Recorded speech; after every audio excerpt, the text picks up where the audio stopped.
दिन, हफ्ते, महीनों और साल की कहानी नहीं है।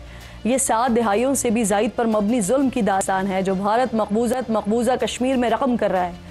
हर गुजरते दिन के साथ भारतीय जबर के साए गहरे से गहरे होते चले जा रहे हैं। कई नस्लें हैं जिसने इस जुल्म के साए में आँख खोली है, जिनका बचपन संगीनियों के पहरों में गुजरा है, जिनकी जवानी भारतीय पाबंदियों ने जकड़े रखी है।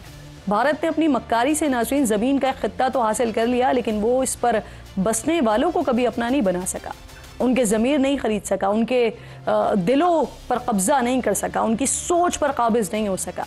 कश्मीरी जो रोज़े अव्वल से भारत के साथ जाना नहीं चाहते थे, भारतीय जुल्म और सितम से तंग आकर 1989 में बंदूक थामने पर मजबूर हुए, अपने हक़ के लिए मुसल्लह जिद्दोजहद आज़ादी का आगाज़ किया। और सिर्फ 5 साल बाद एमनेस्टी इंटरनेशनल ने 1995 में एक रिपोर्ट शाये की, जिसके मुताबिक भारत की जाबिर अफवाज ने इन 5 बरसों में 17,000 से ज़ायद कश्मीरियों को शहीद कर दिया, जिनमें बड़ी तादाद बच्चों और ख़वातीन की शामिल थी। भारत के अपने सरकारी आदाद शुमार के मुताबिक इन 5 सालों में 5,000 से ज़ायद नौजवानों को गिरफ्तार किया गया, लेकिन इंसानी हुकूक के इदारों के मुताबिक गिरफ्तारियों की असल तादाद 4 गुना ज़्यादा थी, यानी 20,000 से ज़ायद। अक़ूबत खानों में इन गिरफ्तार कश्मीरी नौजवानों पर अज़ियतनाक तशद्दुद किया जाता है, नाखून उखाड़ लिए जाते हैं, नाजुक आज़ा को निशाना बनाया जाता है, करंट लगाया जाता है, जिस्म को काटा जाता है, उन पर नमक छिड़का जाता है। ऐसे ऐसे जुल्म ढाए जाते हैं इंसानियत शर्मा जाए। ऐसे जुल्म पर कोई कैसे बंदूक ना उठाए, क्यों अपनी हिफाजत के लिए हथियार ना थामे, क्यों आज़ादी के लिए जिद्दोजहद ना करे। क्योंकि ये 1-2 वाक़यात नहीं है। मकबूजा कश्मीर के हर घर में, हर महल्ले में, हर इलाके में यही कहानी है।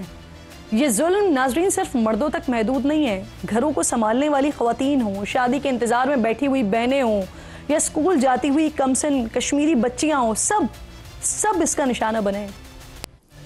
इन मुसलमान कश्मीरी बहनों की पुकार पर कोई मोहम्मद बिन कासिम तो नहीं आएगा, महमूद गजनवी और सलाउद्दीन अय्यूबी तो लब्बैक नहीं कहेगा, लेकिन कश्मीर की इस मिट्टी से बुरहान मुजफ्फर वानी ज़रूर निकलेगा, अशफाक मजीद वानी, मकबूल बट खड़ा होगा, सैयद अली गिलानी इनकी क़यादत और रहनुमाई करेगा। वक्त बदलेंगे और वक्त बदलने के साथ साथ चेहरे बदलेंगे, लेकिन मकसद नहीं बदलेगा, हौसले नहीं टूटेंगे, जिद्दोजहद आज़ादी यूं ही चलती रहेगी। नाज़रीन, इन 70 सालों में जंग के तरीक़े बदल चुके हैं, लेकिन भारत के हथकंडे नहीं बदले हैं। बेगुनाह कश्मीरियों को घर से बुलाकर गिरफ्तार करना और फिर जाली मुकाबलों में शहीद कर देना, ये सिलसिला अब तक रुका नहीं है। पहलगाम हमले के बाद यानी 26 अप्रैल को काबिज़ अफवाज ने फिर ऐसी हरकत की। एक बेगुनाह कश्मीरी अल्ताफ़ लाली को हुर्रियत कमांडर करार दिया और शहीद कर दिया। भारतीय मीडिया ने इसको काबिज़ फ़ौज की बड़ी कामयाबी के तौर पर पेश किया, लेकिन सच तो सच है ना, लाख छुपाए छुपता नहीं है। शहीद अल्ताफ़ लाली के भाई और अहले खाना ने भारतीय झूठ का पर्दा चाक किया। सिर्फ बेगुनाह मासूम कश्मीरियों को शहीद नहीं किया जा रहा, उनके सरों से छत भी छीनी जा रही है, घरों में मिसमार किया जा रहा है, महल्ले के महल्ले गिराए जा रहे हैं। पहलगाम हमले की आड़ में अब तक दर्जनों घरों को जमीन बोस किया जा चुका है।